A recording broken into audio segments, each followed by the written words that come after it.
I pray heaven to bestow the best of blessings on this house and all that shall hereafter inhabit it. May none but honest and wise men ever rule under this roof. Welcome to Visions, a series of visits to almost everywhere. I'm your host and fellow traveler, Herb Malsman.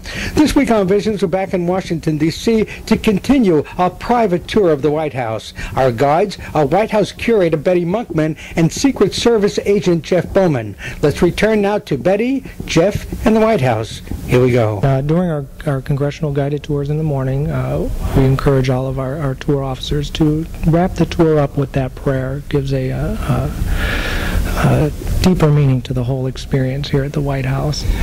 So this is not an end today. This is sort of not a beginning, but we're kind of midpoint. But this is where the tour is finished up right here.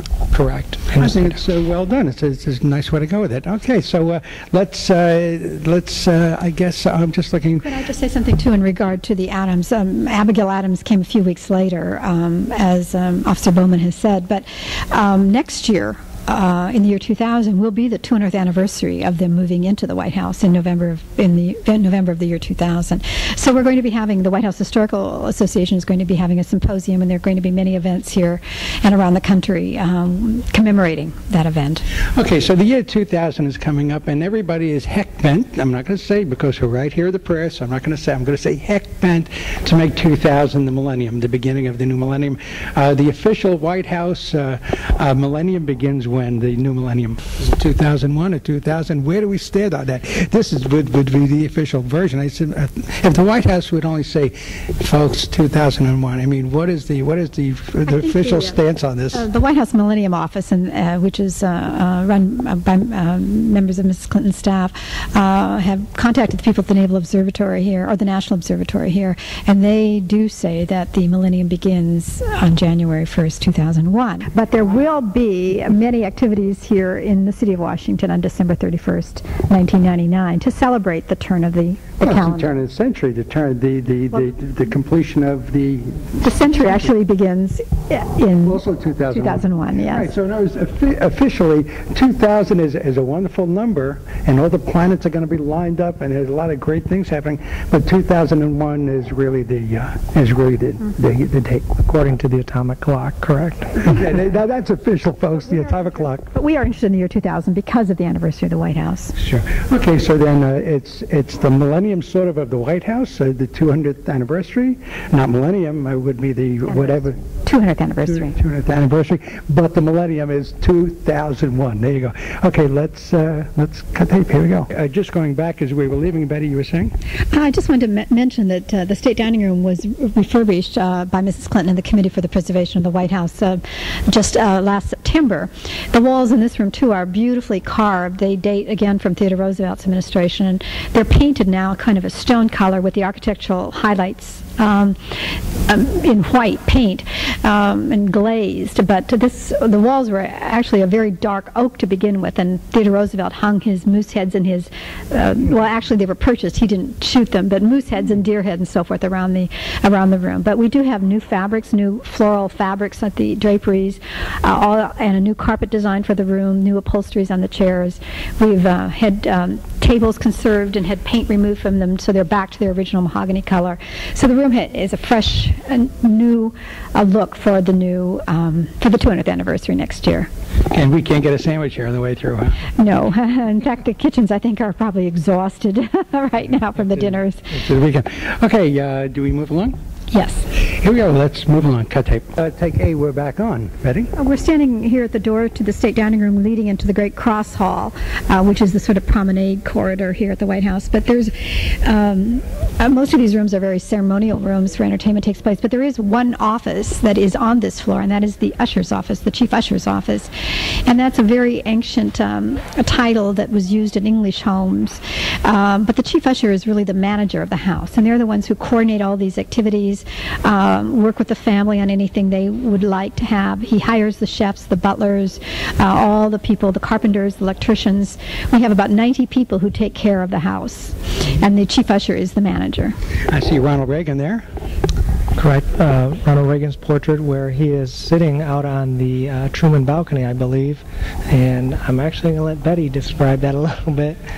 This is actually the second portrait of President Reagan. that was painted. Another painting was done earlier, and it hung as the official portrait for a few years. And then President Reagan, I think, started to think about it and decided that he would prefer another painting. So this one by Raymond Kinsler now hangs as the official portrait. But it shows President Reagan seated, leaning against one of the columns on the portico, as Jeff said. President Reagan's a very difficult president to capture on canvas. He was very photogenic and very appealing in photographs, and I think sometimes paintings don't do him as much justice as photographs do. I think he looks a little bit there. He looks like he might around the mouth a little anger, he seems a little tense there around the mouth. He sat for this portrait after he left the presidency, not while he was president. Oh, so I see. There's a building named after him, Ronald Reagan, right near here somewhere. The National Trade Center, yes, which houses many government agencies down at 14th and Pennsylvania Avenue. Yeah, I was thinking, I was looking at the building. Here's a man who was an actor, and he was, he was okay as an actor. I mean, he wasn't celebrating and won Oscars. He didn't, and then he had Death Valley days. He goes to GE Theater and all that. And he went through. But here he comes. He becomes president, and now airports and there's Mount Rushmore. There was a move to put him on Mount Rushmore for a while. But here he is. I mean, he's the man did some glorious things after GE Theater. Quite a career, yes, certainly. Quite a career. His name is throughout the and of course, state. I think he was an original. I might point out that I think in his early years he was a Democrat, and we have a wonderful portrait of Franklin Roosevelt here. He was a Democrat. In his younger years, before the presidency took such a toll on him. Mm-hmm. A young man, graying, but certainly not looking as he did near the end. Okay, so we're at Lafayette. We are here. We're looking at. That's a plaster bust of Lafayette, who, of course, was one of Washington's assistants in the American Revolution. Lafayette, we were here. We are here. Okay, Lafayette, we are here. Okay, let's cut tape. Here we go. We're going downstairs now. And coming downstairs, we're going to be going to a couple of places, visiting a couple of spots that the regular tour doesn't touch upon. So let's. I see Eisenhower. It looks like. Is that Eisenhower? And Churchill, yes. Eisenhower and Churchill. I was thinking Churchill, but yeah, sure, why not? We are standing in the ground floor corridor, which is directly below the state floor, and we do have two bronze busts of President Eisenhower and Winston Churchill, who was an honorary American citizen, and that bust was given by American friends of Winston Churchill. Wasn't his mother from Brooklyn, or? His mother was an American, yes. I think Brooklyn. Yes, perhaps. Yeah, I think Brooklyn. I'm from Brooklyn. There you go. I think maybe Jeff could say a little bit about this corridor. We are standing in the ground floor corridor, and this corridor is 168 feet long, connects the east wing of the White House to the west wing of the White House. It's also nicknamed the Hallway of the First Ladies because of the portraits that are on display here on the ground floor corridor. I see Rosalind Carter here. Correct, Rosalind Carter. Our most recent portrait of a First Lady is a little bit further down the hallway, Mrs. Barbara Pierce Bush. Mm-hmm. And I believe we have Mrs. Ford off to our left. Okay, Mrs. Ford is here. The only non-elected president we had. President Ford, correct. And his portrait is upstairs outside the East Room. Right. Okay, but he still gets his portrait. So this is the corridor of First Ladies. The ground floor corridor, which, yes, is in which we hang many of the more contemporary First Lady portraits. This is a beautiful room we're coming into right now. Are we going in here? I see the presidential seal, the President of the United States, seal of the President of the United States. We're walking in. I'm coming in for. This is a. Oh, here we go. Here we go. Jeff? This seal is actually the seal of the President of the United States prior to the ending of World War II, and the difference between this seal and the current seal is the eagle's head. In this seal, the eagle's head is pointed towards the left claw, which clutches arrows. At that time, it was to show that we were a nation that would defend our democracy and our way of life. Well, because of the death and devastation of World War II, President Truman, feeling that we shouldn't be known as such a country so ready to fight, had the seal changed. So now that the eagle's head points towards the right claw, which clutches an olive branch, to show that we are a nation seeking peace. So this is the original seal then. This is the old seal, yes. And in fact, it was up in the floor in the entrance hall. And when during the Truman invasion, President Truman had it removed and put above the door because he didn't feel people should walk on the seal of the president. Right. Okay, moving into a really nice, this is right now for the mural. I mean, this is my favorite room. I could get comfortable right in here. This is a beautiful room. Let's paint a picture.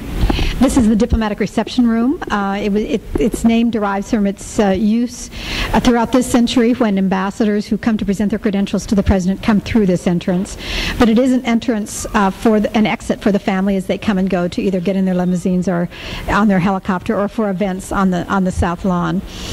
The murals are? This is actually a wallpaper, not a mural, but it's a wallpaper that was printed in France in the 1830s on wood blocks, and it's called Scenic America. And it shows scenes of America in the time of Andrew Jackson. We have Niagara Falls, the Natural Bridge of Virginia, the Port of Boston, the parade grounds at West Point, a view of New York Harbor from the New Jersey shore. And the paper is still being printed in France today by the company, the Zubair Company, who made the paper in the 1830s. The carpeting is great. The area, I guess this would be an area rug, but it's beautiful. This is a custom designed carpet made by a company on Long Island in New York for us, and it incorporates in the inner border of the carpet. It's a blue and gold carpet, but it has the seals of each of the 50 states, as well as the District of Columbia in one of the borders. Okay, let's say we add another state. I mean, Puerto Rico. Let's say it gained its statehood. What happens to this rug? Well, I think we'd have carpet. I think we would probably have a new carpet made. Mm-hmm. Okay, what about sizes here? Give us the shape and size of this room. Again, this is another oval-shaped room. We're directly below the blue room, and these oval-shaped rooms that are inside the White House are just a little bit smaller than the President's Oval Office. If I can add one interesting thing about this rug or carpet here in the room, there's only two words in the whole carpet. The words "Hope" and "Arkansas." For the state of Rhode Island, the state seal contains the word "Hope" in it, and for the state seal of the state of Arkansas, it contains the word "Arkansas." Very fitting for President Clinton being from Hope, Arkansas. Was that the plan? Just a coincidence. Just a coincidence. Any reason for the placement of these beautiful chairs here? Just sort of, I mean, is there a reason for placement? It could be a conversation when people are sitting on the small little settees along the wall, that the chairs could be then used for people who are having a conversation. And the same is true in front of the mantel. We have a group of 4 chairs that Mrs. Clinton and the President as well meet many people here, have their photographs taken with them. So this is where it happens. The heads of state, they sit here and they... Not necessarily heads of state as much as many Americans, actually, who come to meet particularly Mrs. Clinton and the President as well. They're right here. You know, right outside, even though since I'm not going to get to meet the President and Mrs. Clinton today, there's a gentleman with cameras. Your camera $4, his camera $6. He takes a picture with the President and the First Lady right there. I'm sure you see that at the gate. I think at the appointment gate. Correct. That's on the north side of the East Executive Avenue. There's a gentleman out there that has the cardboard cutouts of the President and First Lady.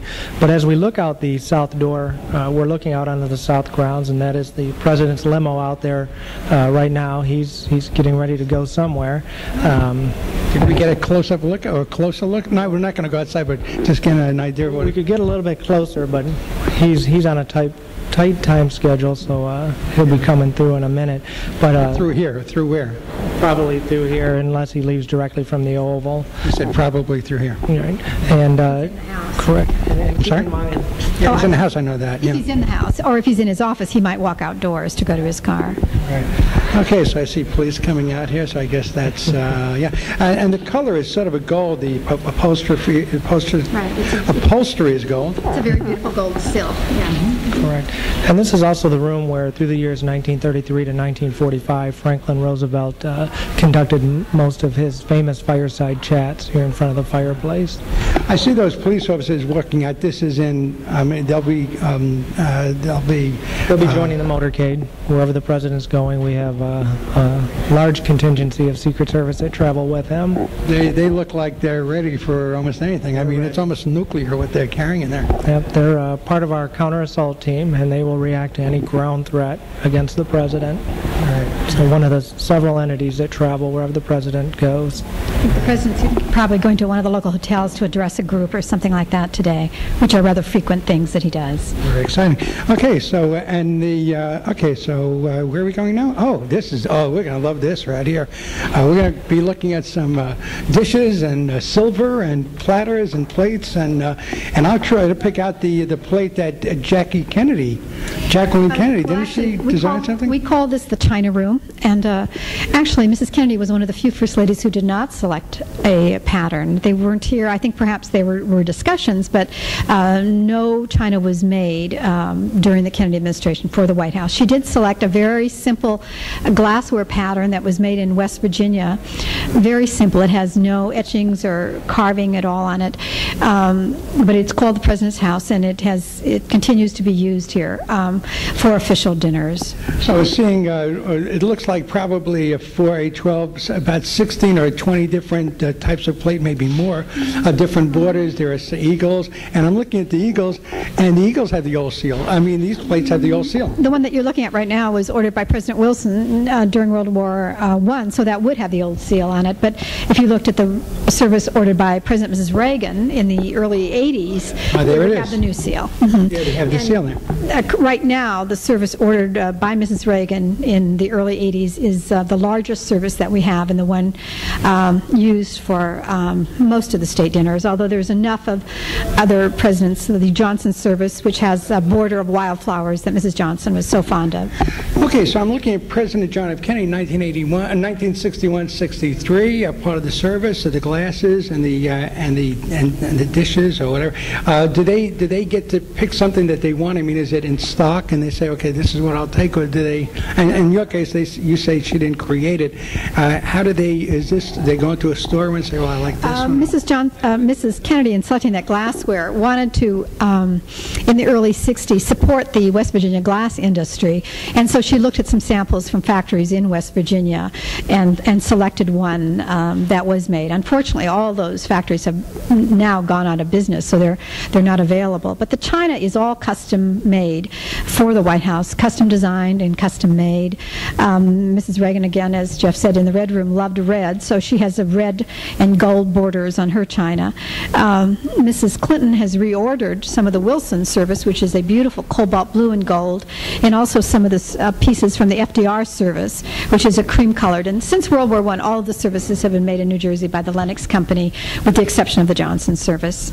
So she came in and said, I like this right here, so I'm going to go with some of this. these early services, there weren't enough pieces that were either ordered or left because of breakage, so they couldn't serve a large dinner on what was now here from the time of World War I.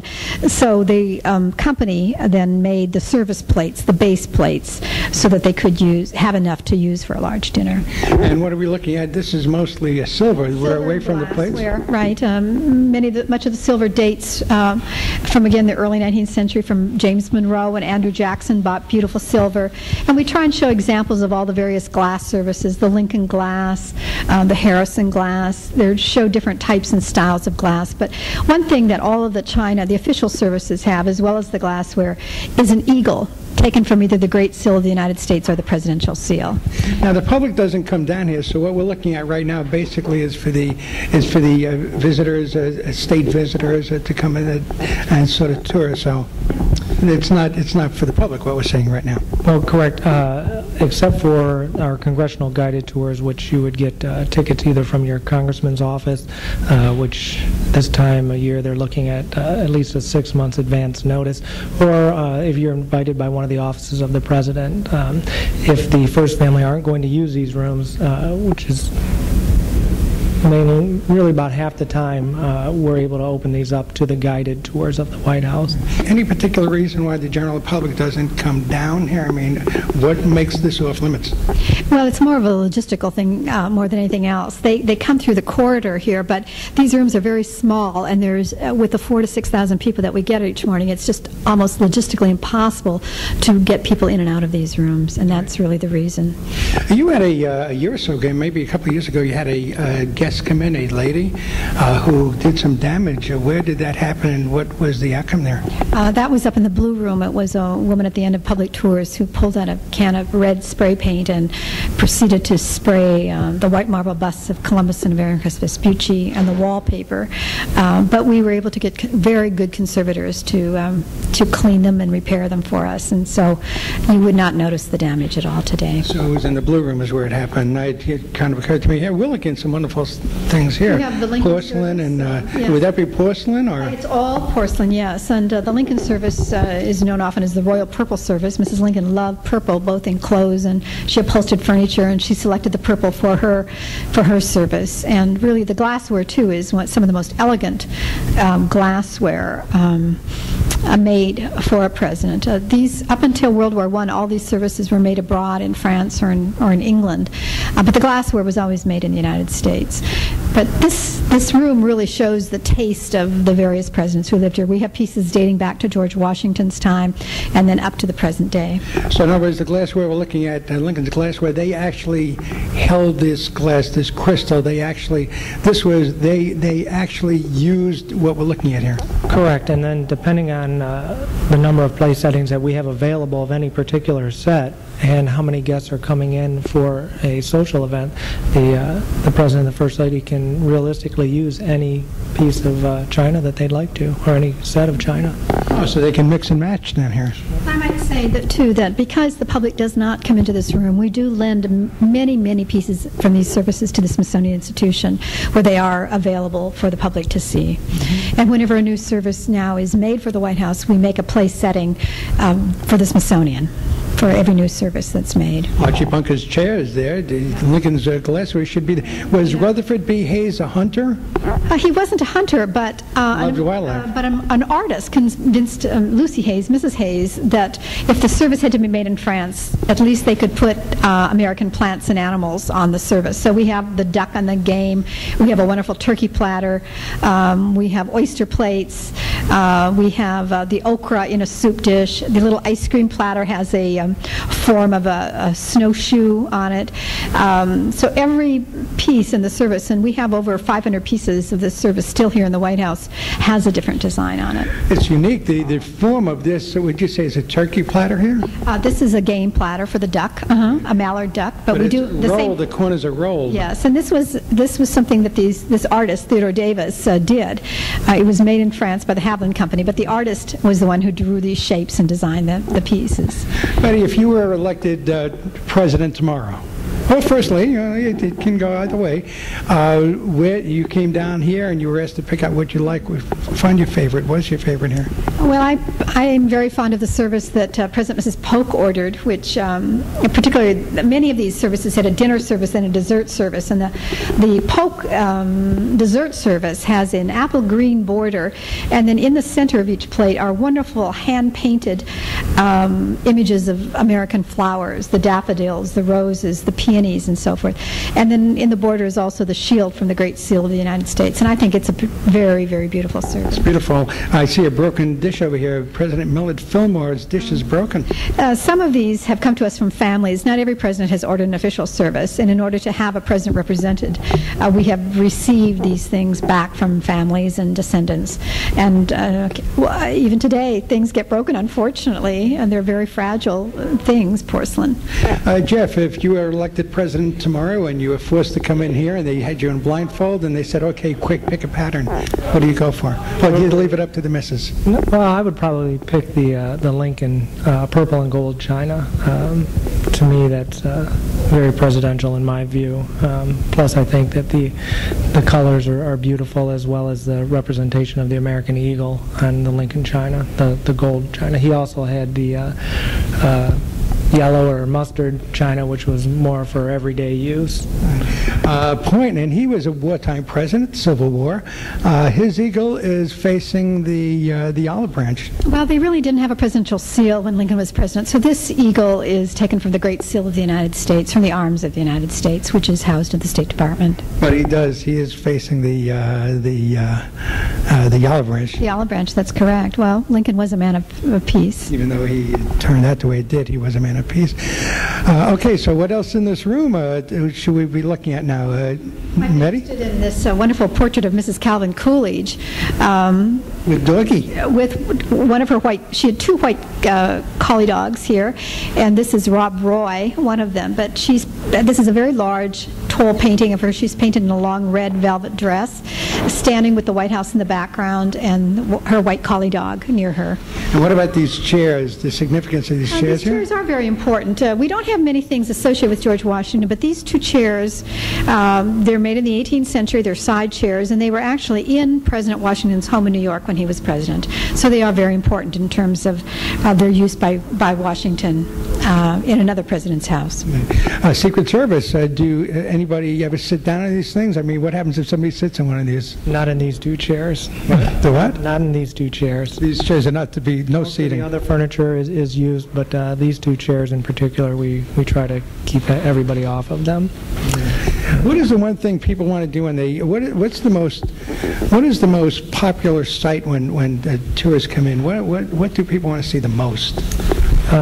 Probably the Lincoln bedroom, which unfortunately they don't get a chance to see. But more guests are interested in either the East Room or the State Dining Room, probably because they've seen that on television more than anything. The movie The American President really highlighted state dinners here at the White House, and I think we probably get more viewers on C-SPAN now when we have state dinners. Can we get into the Lincoln bedroom, please? It's on the family floor, and unfortunately, we cannot go up there today. I can come back tomorrow. On a little secret, in the Secret Service, we only go up there on a need-be basis. So it's a private area for them to relax and be themselves. Is there a corridor down below for golf carts to come through, and is that happening here? I know the Capitol has that. No. We don't have subways or underground tunnels between the buildings, no. No secret passages from way back when, 200 years ago? No secret passages? Even the president has to walk outdoors along a colonnade to go to the West Wing to his office, so there are no, and most of his staff is in the executive office building next to that, and everyone has to walk outdoors to get to those spaces. Right. Okay, so let's move along. And what is the name of this room, you said? It's the China Room, or as the movie The American President said, the Dish Room. Dish Room, where all the dish right here. Okay, so let's move along. You listen to Divisions, a series of visits to almost everywhere. You know by now we're at the White House, Washington, D.C., April 26, 1999.